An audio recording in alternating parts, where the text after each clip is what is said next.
आइए आज हम लोग पढ़ेंगे एक समान बाह्य वैद्युत क्षेत्र में वैद्युत द्विध्रुव को घुमाने में किया गया कार्य। Work done in rotating an electric dipole in an external uniform electric field. मान लेते हैं कि एक समान वैद्युत क्षेत्र ये E है।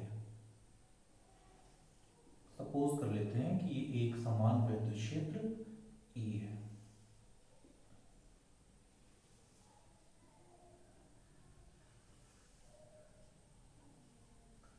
अब इस वैद्युत क्षेत्र में मान लेते हैं कि कोई वैद्युत द्विध्रुव, ये मान लेते हैं कोई वैद्युत ये द्विध्रुव है,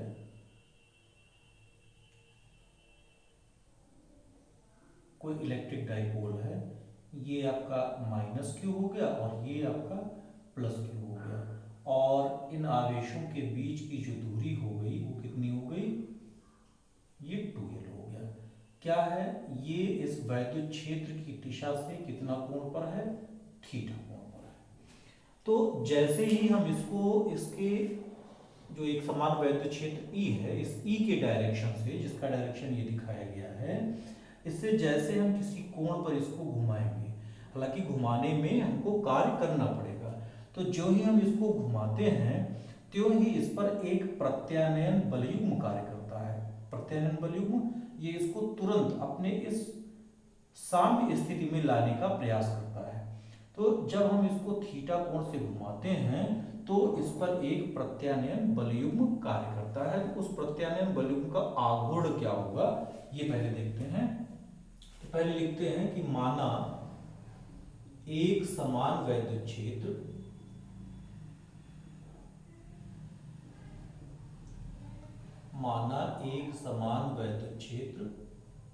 E में क्षेत्र की दिशा से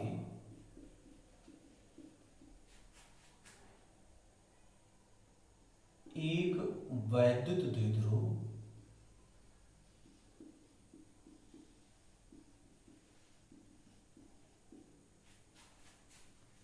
जिसका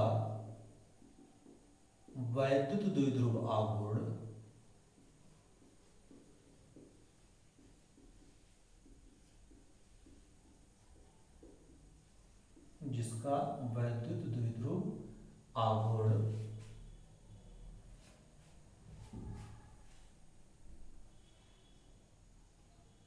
P, ये है क्या 2QL। इससे ये क्लियर हो गया कि आवेश इस वैद्युत द्विध्रुव का Q है और आवेशों के बीच की दूरी ये 2L है। तो माना एक समान वैद्युत क्षेत्र E में क्षेत्र की दिशा से एक वैद्युत द्विध्रुव जिसका वैद्युत द्विध्रुव आघूर्ण P है को थीटा कोण घुमाने में द्विध्रुव पर लगने वाला प्रत्यानयन बलयुग्म आघूर्ण, घुमाने पर कर दीजिए, घुमाने पर द्विध्रुव, घुमाने में करिए, द्विध्रुव पर लगने वाला प्रत्यानयन बलयुग्म का आघूर्ण, प्रत्यानयन बलयुग्म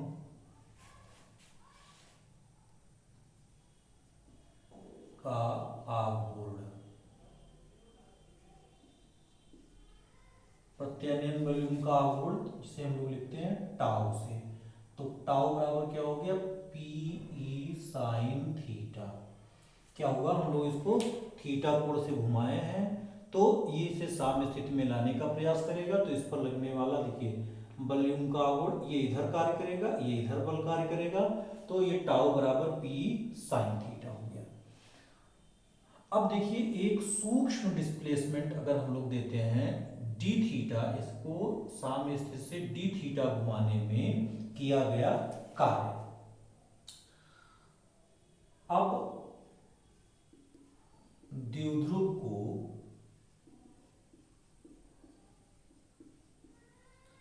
एक सूक्ष्म कोणीय विस्थापन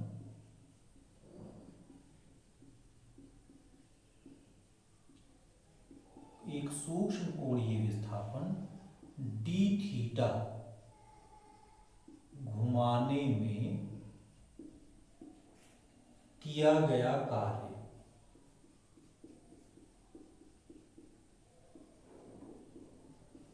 ये किया गया कार्य हमारा हो गया डी डब्ल्यू।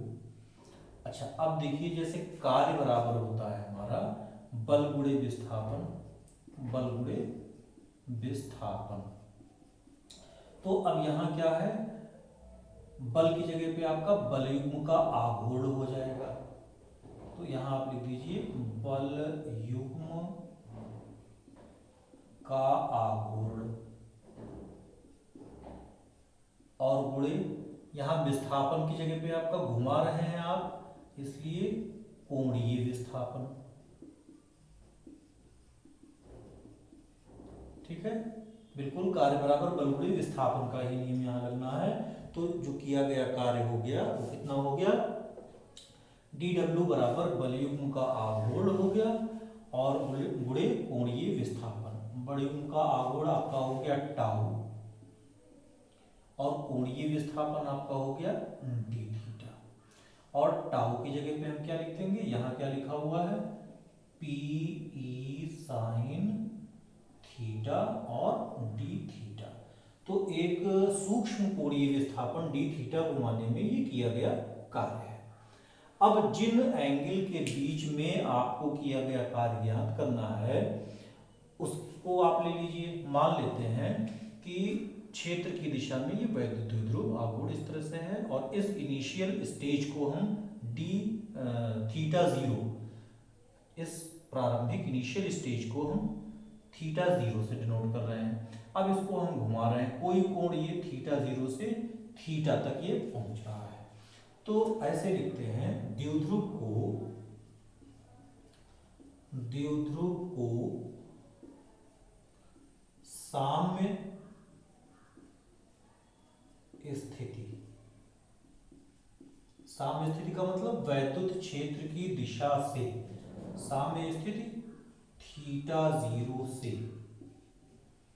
थीटा कोण घुमाने में किया गया कार्य।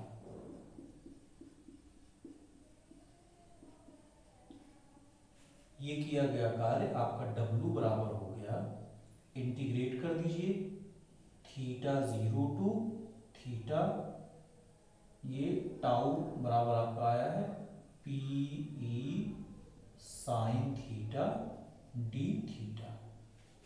अब आप देखिए पी ई हो गया और इंटीग्रेशन साइन थीटा का क्या हो गया, minus cos theta, theta zero to theta. पहले अपर लिमिट लिखेंगे फिर लोअर लिमिट लिखेंगे, माइनस को ना हो बाहर कर लें तो माइनस पी हो गया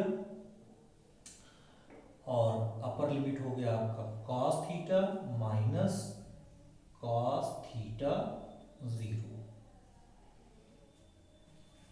तो ये जो किया गया कार्य आपका W बराबर हो गया, हम अगर ऐसे लिखते हैं पीई तो ऐसे भी लिखा जा सकता है, माइनस से मल्टीप्लाई कर दें cos theta zero minus cos theta.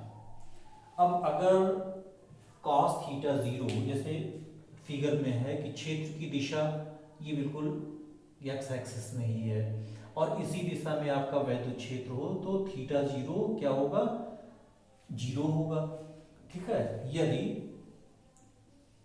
ये जो साम्य स्थिति आपने लिया है थीटा जीरो बराबर जीरो हो, मतलब वैद्युत क्षेत्र की दिशा में ही वैद्युत द्विध्रुव हो, वैद्युत द्विध्रुव का प्लस इस डायरेक्शन में ई के डायरेक्शन में और माइनस क्यू ये बिल्कुल इसी वैद्युत क्षेत्र के पैरेलल हो, तब थीटा जीरो बराबर जीरो होगा। तो किया गया कार्य जो W बराबर होगा ये हो गया आपका PE और cos 0 का मान 1 होता है, 1 हो गया 1 माइनस cos थीटा। तो ये देखिए ये एक छोटा सा डेरिवेशन था, बहुत आसानी से किया जा सकता है।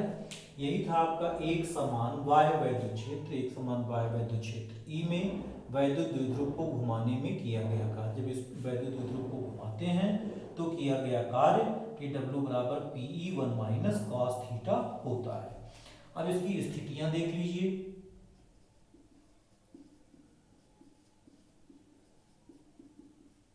स्थितियां, पहली स्थिति है आपका जब थीटा बराबर 0 डिग्री। यहां जब थीटा बराबर हम 0 डिग्री कर देंगे इसका मतलब कि घुमाया ही नहीं गया, ऐसी स्थिति में है। ये इसकी साम्य स्थिति कहलाएगी, मतलब वैद्युत क्षेत्र की दिशा में, ऐसे भी हम इसको लिख सकते हैं, वैद्युत क्षेत्र की दिशा में। जब वैद्युत क्षेत्र की दिशा में होगा तो आपका ये cos 0 का मान 1 हो गया, तो आप घुमाने में कोई किया गया कार्य नहीं हुआ क्योंकि आपने घुमाया ही नहीं, तो किया गया कार्य कैसा होगा, तो आपका थीटा 0 यहाँ cos 0 का मान 1 हो जाएगा, 1 माइनस 1 W बराबर आपका 0 हो गया। तो वैद्युत क्षेत्र की दिशा में अगर है तो कोई भी किया गया कार्य नहीं होगा।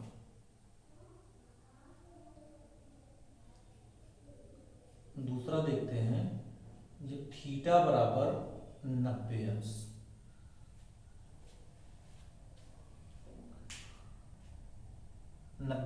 पर देखते हैं वैद्युत द्विध्रुव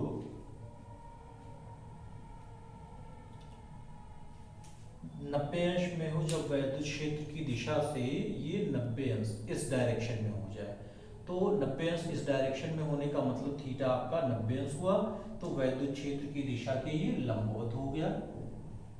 वैद्युत क्षेत्र की दिशा के लंबवत हो गया। तो जब ये लंबवत हो गया तो cos 90 का मान कितना हो गया, 0 हो गया। cos 90 का मान 0 हुआ, किया गया कार्य क्या होगा, PE। जब आप इसको घुमाएंगे तो यहां तक लाने में भाई कुछ कार्य करना होगा, तो ये किया गया कार्य कितना हो गया, W बराबर PE। अब देखिए ये जो स्थिति होगी, पहली स्थिति जो वैद्युत क्षेत्र की दिशा में होगी, ये अस्थाई संतुलन की स्थिति होगी। ये जो किया गया कार्य है पहली स्थिति में, यहां हम लिख दे, चलिए यहां लिख दे रहे हैं अस्थाई संतुलन। ये अस्थाई संतुलन की स्थिति में होगी। अगर आप थोड़ा भी इसको डिस्टर्ब भी कर रहे हैं तो भी कोई फर्क नहीं है, क्योंकि ये बिल्कुल साम्य स्थिति में आ चुका है। और ये तो असंतुलन की स्थिति है, W बराबर P। अच्छा, अब अगर थीटा बराबर आप 180 अंश लिखते हैं, इसका मतलब कि वैद्युत क्षेत्र की दिशा के विपरीत आपका जो प्लस क्यू है वो इस डायरेक्शन में हो और माइनस क्यू ये इधर हो, मतलब वैद्युत क्षेत्र की दिशा के विपरीत हो, क्योंकि इलेक्ट्रिक डाइपोल मोमेंट की डायरेक्शन ये होगा, ये आपका P का डायरेक्शन हुआ, तो P का डायरेक्शन ऐसे ना होगा कि ऐसे हो जाएगा। तो हम इसको लिखें कि वैद्युत क्षेत्र की दिशा के विपरीत, वैद्युत क्षेत्र की दिशा के विपरीत। तो जब विपरीत होगा तो किया गया कार्य कितना होगा, cos 180 अंश, cos 180 अंश का मान -1, तो माइनस माइनस आपका प्लस हो गया और 1 और 1 2 हो गया, तो 2P। किया गया कार्य कितना हो गया, W बराबर ये हो गया आपका 2PE। और ये जो संतुलन होगा ये अस्थाई संतुलन होगा, अस्थाई संतुलन, ये अस्थाई संतुलन की स्थिति होगी। तो इस तरह से वैद्युत द्विध्रुव को घुमाने में किया गया कार्य W बराबर PE 1 माइनस cos थीटा, और ये इसकी तीनों स्थितियां हैं।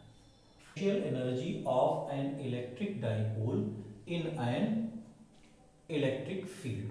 सबसे पहले हम ये देखते हैं कि इस वैद्युत द्विध्रुव की स्थितिज ऊर्जा वैद्युत क्षेत्र में क्या होती है। तो वैद्युत क्षेत्र में देखिए, वैद्युत क्षेत्र में किसी वैद्युत द्विध्रुव की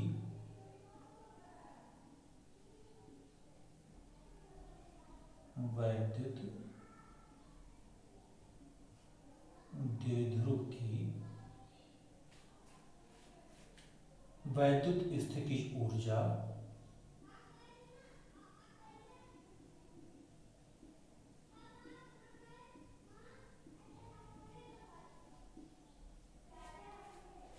उस कार्य के बराबर होती है, उस कार्य के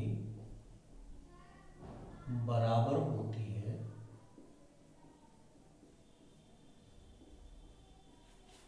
जो द्विध्रुव को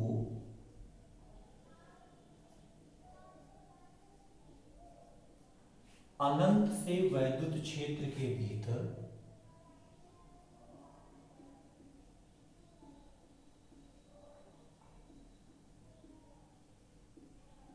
वैद्युत क्षेत्र के भीतर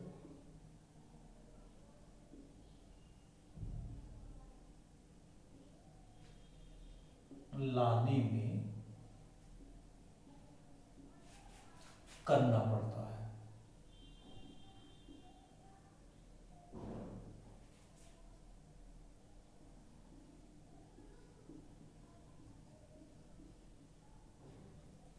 सबसे पहले ये देखते हैं इसकी परिभाषा क्या हुआ, वैद्युत क्षेत्र में वैद्युत द्विध्रुव की स्थितिज ऊर्जा। तो स्थितिज ऊर्जा उस वैद्युत क्षेत्र में वैद्युत द्विध्रुव को लाइए और जितना कार्य करना पड़ेगा वही उसकी वैद्युत स्थितिज ऊर्जा होगी।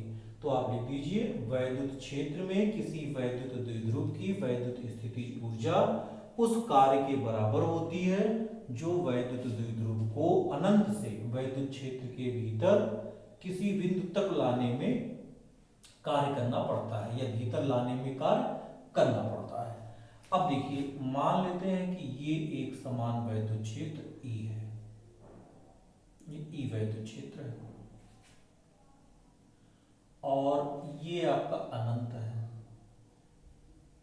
अब किसी इलेक्ट्रिक डाइपोल को आप ला रहे हैं इस वैद्युत क्षेत्र के भीतर, ये आप इलेक्ट्रिक डाइपोल को लाए। आप देखिए, ये आपका प्लस Q होगा, ये आपका माइनस Q होगा और ये आपका इलेक्ट्रिक डाइपोल मोमेंट आपका P होगा। तो आप ध्यान दीजिए कि जब आप इसको लाएंगे तो प्लस Q पर लगने वाला बल आपका, जैसे E बराबर होता है आपका F/Q, तो F बराबर क्या हो गया, QE। और इसी तरह से माइनस Q पर जो लगने वाला बल हो गया, ये हो गया आपका माइनस QE। और किया गया कार्य होगा, आप जान लीजिए कि इस पर अगर विस्थापन आपका x हो गया तो ये किया गया कार्य हो गया, और उतना ही डिस्प्लेसमेंट, जितना आप पूरे द्विध्रुव को आप डिस्प्लेस्ड करेंगे तो जितना माइनस Q वाला आवेश डिस्प्लेस्ड होगा उतना ही प्लस Q वाला भी डिस्प्लेस्ड होगा, तो उतना ये भी डिस्प्लेस्ड हो गया। तो ये आपका किया गया कार्य होगा। तो टोटल किया गया कार्य कितना हो गया, टोटल किया गया कार्य आपका 0 होगा डिस्प्लेस्ड करने में। लेकिन जब हम वैद्युत क्षेत्र के भीतर इसको लाते हैं तो ये थोड़ा सा ध्यान दीजिए कि कोई भी बिंदु है, जैसे मानिए यहाँ है, अब एंट्री आप करा रहे हैं तो जब यहाँ माइनस Q होगा, अब ये आप पूरा एंट्री कराएंगे तो अब माइनस Q यहाँ हो गया और प्लस Q यहाँ होगा, तो प्लस Q वाले आवेश से माइनस Q वाला आवेश कितना ज्यादा चला, 2L दूरी ज्यादा चला। इसका मतलब ये हुआ कि 2L दूरी ज्यादा चलने के कारण जो नेट किया गया कार्य होगा वही वैद्युत द्विध्रुव की वैद्युत क्षेत्र के भीतर स्थितिज ऊर्जा होगी, क्योंकि इन दोनों द्वारा किया गया कार्य तो ये शून्य हो गया। तो माइनस क्यू द्वारा जो चला गया 2L दूरी होगा वही क्या होगा, वैद्युत द्विध्रुव की स्थितिज ऊर्जा होगी। तो ये देखते हैं, इसको लिखते हैं वैद्युत द्विध्रुव की स्थितिज ऊर्जा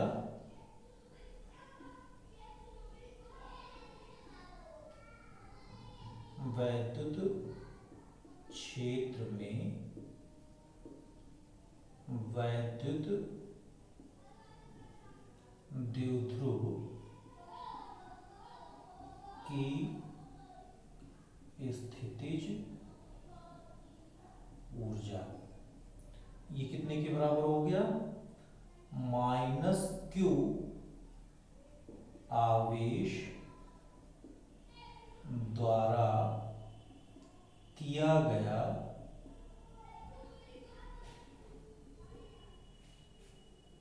नेट कार्य। आप नेट कार्य कर लीजिए या द्विध्रुव द्वारा किया गया नेट कार्य कह लीजिए, और माइनस क्यू आवेश द्वारा किया गया अतिरिक्त कार्य कह सकते हैं। माइनस क्यू आवेश द्वारा किया गया कार्य, या आप इसको नेट कार्य कह लीजिए। तो आप कह सकते हैं कि ये जो किया गया कार्य हुआ, ये कार्य कितने के बराबर हुआ, आपका बल और गुणे विस्थापन। तो बल हो गया आपका माइनस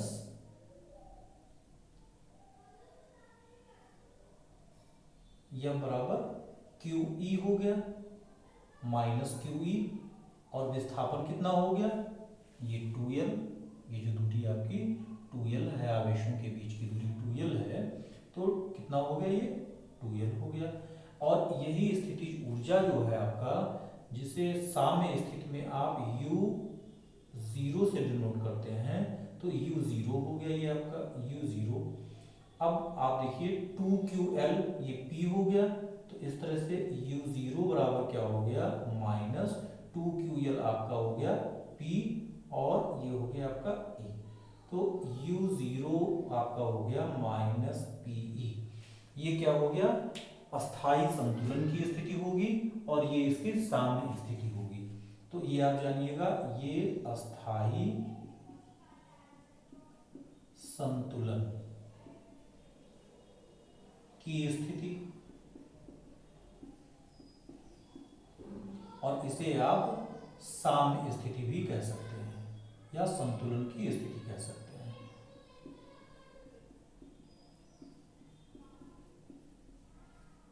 अब चलिए हम इसको किसी कोण से घुमाते हैं।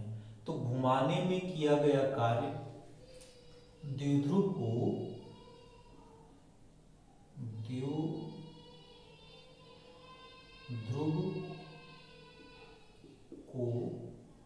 थीटा कोण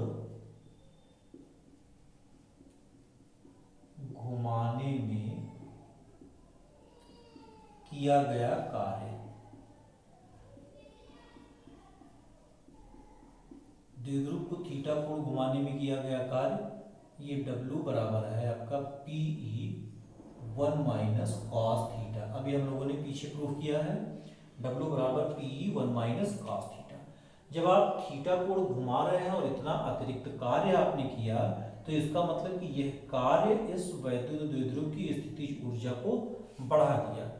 तो हम कह सकते हैं कि वैद्युत द्विध्रुव को थीटा कोण घुमाने में किया गया कार्य W बराबर PE 1 माइनस कॉस थीटा, जो वैद्युत द्विध्रुव की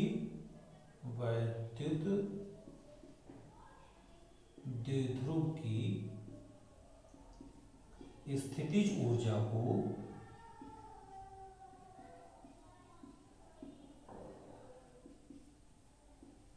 बढ़ा देगा।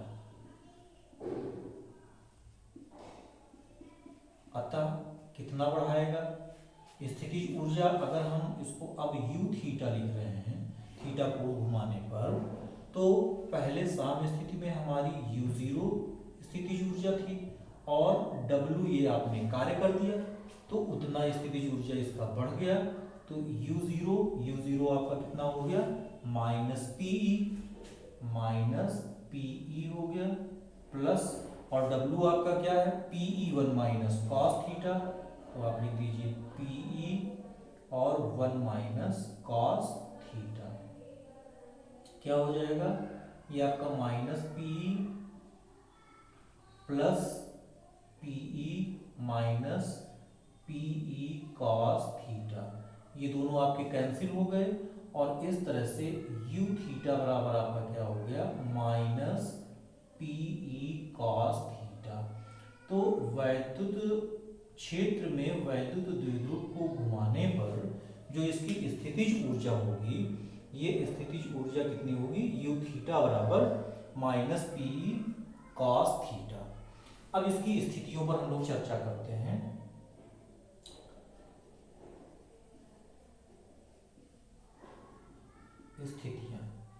स्थितियों में पहली जो स्थिति है जब आपका थीटा बराबर 0 डिग्री, जैसे अभी हम लोग ने पिछले उसमें किए गए कार्य में लिखा है, इसका मतलब वैद्युत क्षेत्र की दिशा में ही वैद्युत द्विध्रुव हो, मतलब समांतर हो। तो ऐसी स्थिति में तो ऐसा हम लिख देते हैं क्षेत्र की दिशा के समांतर,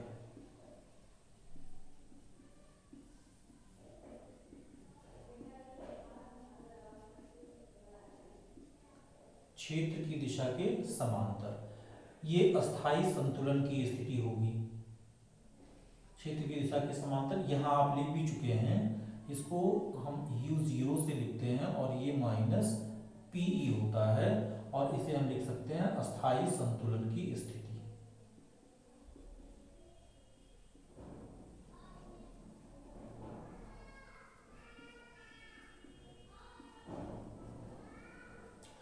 फिर देखिए अगर हम थीटा बराबर 90 अंश लिखते हैं तो क्षेत्र की दिशा के ये लंबवत हो गया, क्षेत्र की दिशा के लंबवत, मतलब u 90 डिग्री हम लिख सकते हैं। अब यहां देखिए ये क्षेत्र की दिशा के ऐसे लंबवत हो गया। अब cos 90 जब हम लिखेंगे, अच्छा इस सूत्र पे भी हम अगर देख लेते हैं तो यही वैल्यू आएगी, क्योंकि 0 लिखेंगे cos 0 का मान 1 होता है, तो माइनस पी हो गया, तो इस सूत्र के कारण ही हम इसको यहाँ दोबारा लिख रहे हैं, नहीं तो एक बार तो हम लिख ही चुके थे अस्थायी संतुलन की स्थिति के लिए। अब जब हम 90 अंश लिखते हैं तो cos 90 का मान 0 होता है, इसका मतलब कि जब क्षेत्र की दिशा के लंबवत आप वैद्युत द्विध्रुव को घुमाएंगे तो उस समय स्थितिज ऊर्जा कितनी होगी 0 होगी। और तीसरा, जब थीटा ये बराबर 180 अंश है तो क्षेत्र की दिशा के समांतर परंतु विपरीत, क्षेत्र की दिशा के समांतर परंतु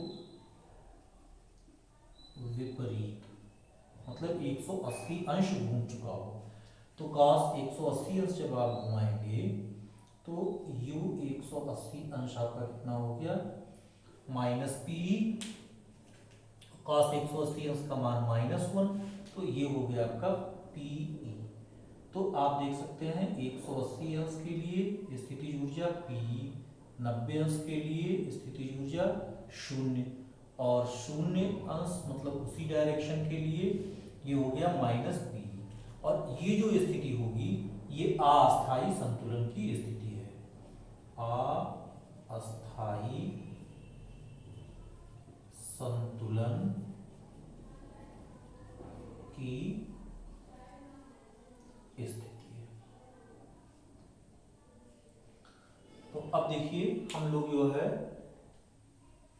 आज पढ़े हैं कि किसी वैद्युत द्विध्रुव को वैद्युत क्षेत्र में जब हम घुमाते हैं तो घुमाने में किया गया कार्य कितना होता है किए गए कार्य के लिए हम लोगों ने प्रूफ किया है W बराबर P1 माइनस कॉस थीटा।